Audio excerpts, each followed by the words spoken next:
What it do? What it do? What's so good? It's T Bueno, back in the thing. J Cobb in the building. Yeah. Welcome to the third session. I know it's been a long time, but we here to give it to you.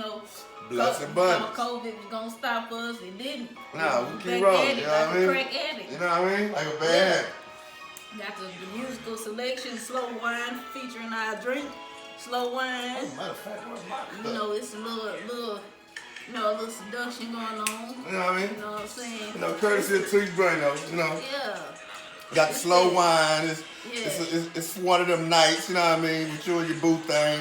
You know what I mean? Yeah. Little blunts and bunnies, a little slow wine. Which is why we doing this pork chop, them fried pork chops. That's me. That's that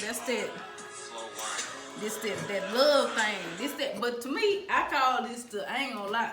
I call this the side chick dinner. This is like, when your actual wife, like I'm talking about in reference to a dude, like your actual wife, she ain't, ain't been cooking. She be making green peas and unseasoned brown turkey. But the side chick, she make fried pork chops and macaroni. She trying to get them. Macaroni, but she actually take time out to cut the home fries. She don't just throw them great value fries off in the grease. And then the thick chops and the thick fries. Thick fried. These are steak fries with T-bone steak.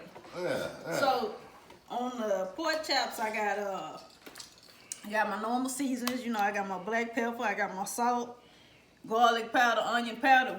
And the key ingredient with pork chops is in any black home or staple, you got to have Larry's. You got to put some Larry's on your pork.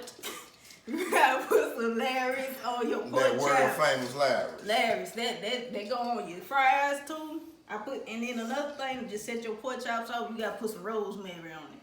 Some rosemary. It sounds weird, but rosemary just give it a whole new. It still got this soulful taste, but it got it just add a little oomph to it. Okay, like J.E. said, put a little oomph in it. Yeah.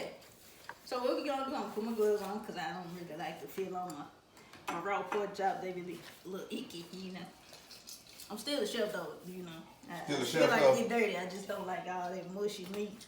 Got out the shower with your dove and you smell your fingers and you be like, what's going on here?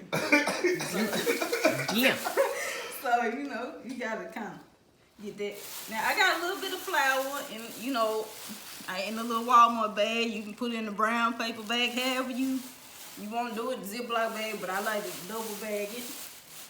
And you just gonna put your pork chops in there. Do you season the flour? I season the flour. I put a little salt and pepper in. Don't go overboard with your flour because most of your seasoning is already on your pork chop.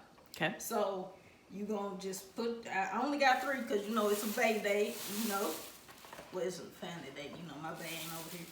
But you're gonna put them all in the flour. But here's the thing: you don't use the hand that you just put the pork chops in the flour with this one. You go with this one to do the drying, patting the flour on it, because you don't want it's gonna get soggy. That's what's gonna happen if you use that same hand when you go to frying it. And it ain't gonna be crispy. You're gonna be like, I guess I should just go back to my wife. You know what I'm saying? But, since my side chick, proved me wrong. Last time she had cooked chicken Alfredo, because side chicks, they like to cook chicken Alfredo. And just think that's the biggest meal. But me, it's ragu. She don't take time out to make that bechamel. She don't. So, before we drop these pork chops, one trick though, sometimes if you don't hear your grease crackling and you ain't sure, you just take your bag over there, which I do hear it crackling. Oh, I heard. And you just drop a little pinch of grease.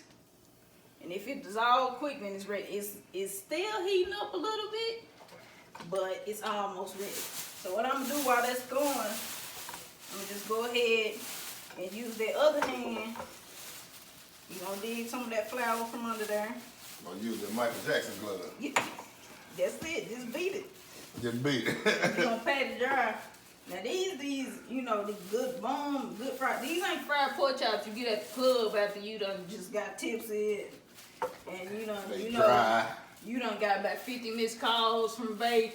you know, this that, you know, just this thought in oven. This ain't the one you know how you get like gingivitis, cause Damn. the other them pork chops you be eating at the club, you be chewing and chewing, but it's so good that liquor though. But these ain't it. Okay. This is the real Ebony Elegant. So what you saying is these ain't gonna scar your top of the roof or your gums up? It ain't.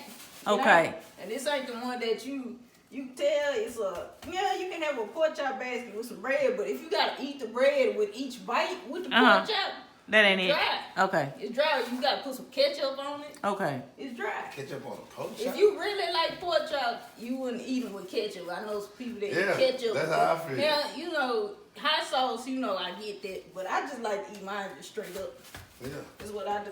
So you kind of want you want to shake off the excess. And then it should look like that. All but right. then you want to coat it some more. You want to make sure ain't none in the corners. You know, make sure you don't kind of see no meat, no marinade. It need to be floured up. You need to cover this like your boy Scarface covered himself and move with that coat. That's it. You gonna shake it off. Oh, it's ready now. Right. If it dissolves quick like that, you just sprinkle it. That means it's ready. So you're gonna gently drop one. You're gonna have it like on medium heat. You don't want it too hot because they'll burn quick, you know, and you don't want that because you gotta keep in mind you gotta